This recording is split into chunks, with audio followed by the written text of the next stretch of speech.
ഇന്ന് മൈദയൊക്കെ ചേർത്തുള്ളൊരു ഉള്ളിവട ഉണ്ടാക്കാം. അതിനുവേണ്ടി ഇത് ഒരു സവാള നന്നായിട്ട് ചെറുതായിട്ട് അരിഞ്ഞത് അത് ഇതിലിടാം. ഇത് ഒരു കറിവേപ്പില അരിഞ്ഞത്, ഒരു പച്ചമുളക്, ഒരു പീസ് ഇഞ്ചി ചെറുതായിട്ട് അരിഞ്ഞത് അത് ഇടാം. അതിലേക്ക് ഒരു 1/2 ടീസ്പൂൺ ഉപ്പ്, 1/4 ടീസ്പൂൺ ഈസ്റ്റിന് പകരം സോഡാപ്പൊടി ചേർത്താലും മതി. ഇത് നന്നായിട്ട് കൈവച്ചൊന്ന് ഇങ്ങനെ. അതിലേക്ക് 1 കപ്പ് മൈദ, ഇത് നന്നായിട്ട് മിക്സ് ചെയ്യാം. ഇത് 1 കപ്പ് വെള്ളമുണ്ട്, കുറേശ്ശെ ചേർത്ത് കൊടുക്കാം.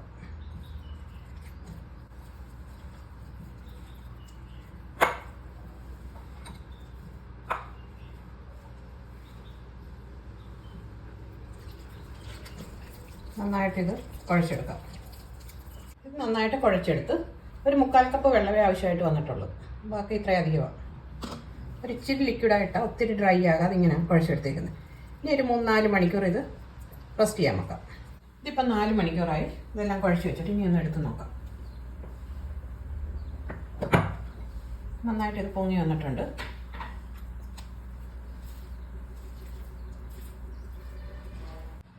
ഓയിൽ ഒഴിക്കാം.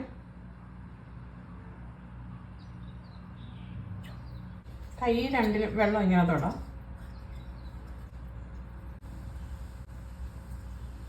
എടുത്തിട്ട്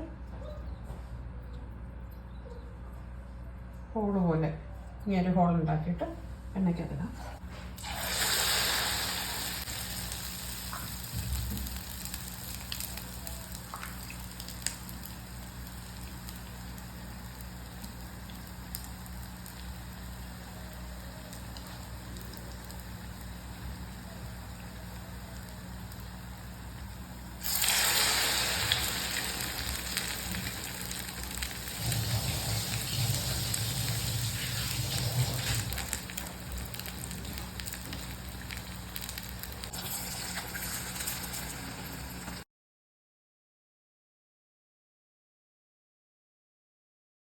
ഇനി ഇത് ഹൈ ഫ്ലെയിമിൽ, ഇതിപ്പോൾ മൂത്തിട്ടുണ്ട്, ഹൈ ഫ്ലെയിമിൽ വെച്ച് കോരിയെടുക്കണം.